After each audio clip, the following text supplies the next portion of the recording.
Moorlands Radio Sport, in association with Leek Building Society. Disappointed on what the scoreline was in the end.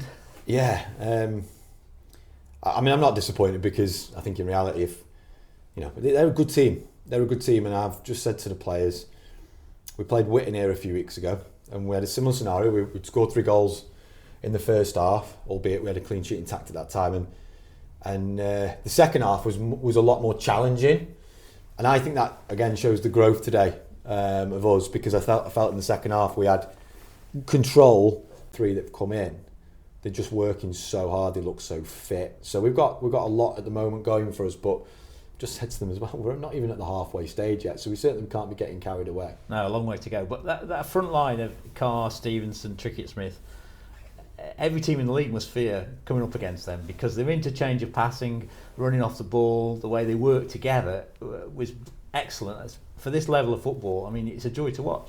Yeah, it is really enjoyable to watch, and that was something that when I was fortunate enough to be given the opportunity to obviously manage Leek Town, I said very early on to you guys that I really wanted to make sure that we entertained. That's so important, that people that come out that pay the money are going home having watched entertaining football. It's a joy to watch, and it's enjoyable to play in as well. Ultimately we've got a group of players who are loving their football because of the way that we're playing. They don't want games to finish, and they can't wait for the next one to start. So yeah, no, I completely agree. And Ollie Hayward, he's come in today and made his debut. We thought he was excellent. He slotted in as if he was a regular.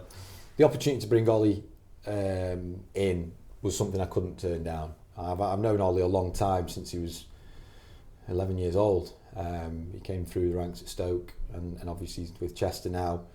Played in the last 18 months, he's played 35 National League North games. We've brought him in on loan. That's an unbelievable. He could tell from the way he played. He was excellent, and he was quite progressive. He got forwards as well as defending really well. Yeah, it was a huge addition to us, and obviously it meant Keane's slid in one today, and it's not foreign to Keane's. He's done that before. So is Patrick Watts injured? We just wondered where he was. Yeah, no, we just went without Paddy today. He's obviously come in and played in the last 3 games and done fine. Certainly at Clitheroe, he was for his debut as an 18-year-old was super, and obviously played in the couple of games after that, and been fine. He's a young lad who needs to consistently play.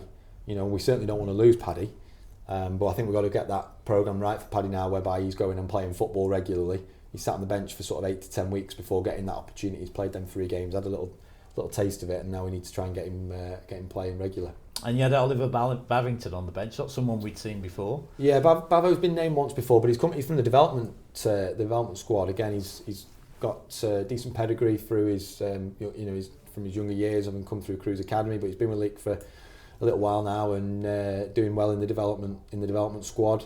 And again, that's something that we're looking to really try and knit together. And obviously the players who perform at that level, we want to give those opportunities to be a part of the first team, and show everybody that there is a pathway. If people are good enough, that there'll be a pathway. So yeah, he's coming today, and hopefully he'll be involved in the future as well. Results have gone for you a little bit today, because Prescott Cables have lost. So you've got a 4-point gap now at the top, although they've still got a game in hand. Mm-hmm. So does that change things at all? The fact that you've now got a little bit of a gap there, you've got 2 local derbies coming up over Christmas and New Year as well. Yeah, I hope it doesn't change anything, and what I mean by that is our players' mentality and mindset to focus on what we're doing, because we've been fantastic. We certainly can't think that we've arrived and we're this team now that sits on a pedestal and we're better than everybody else. It doesn't work like that. We've seen that, haven't we? We know how tough this league is. Because you're a target for other teams now to knock off. Without a shadow of a doubt. It's one of them now where we'll go to Widnes next week. Widnes are obviously a fantastic defensive outfit. They've conceded, or had conceded before today, the least amount of goals in the league, and teams are going to clearly create specific game plans to try and stop us, which makes it quite hard, I think, because you're planning to obviously play against them, but if they then come up with a bespoke plan specifically to play us, sometimes you can get caught out with that. So we've got to be able to try and navigate that, and like you've just said, the games that follow that are always tricky ones, and everyone drops points over the Christmas period somewhere along the line. So yeah, we're really pleased to have obviously notched 4 wins on the bounce after a couple of couple of defeats a little while ago. But when you came in a week before Christmas, having been top of the table and the little gap, you really would have been snapped anyone's hand off for that situation when you took over.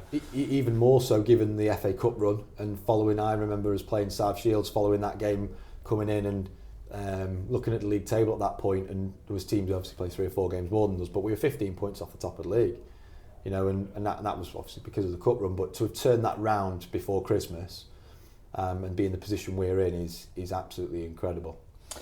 Thanks very much. One last thing.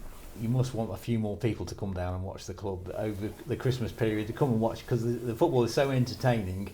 You must want, a few more fans through the gate. Yeah, well, naturally the next game on Boxing Day will hopefully get a bumper crowd, with it being a local derby and the nature of Boxing Day and being synonymous with football, of course. So yeah, hopefully we'll get a big crowd in, and then the players have to perform on that day to then That's try right. and get them in.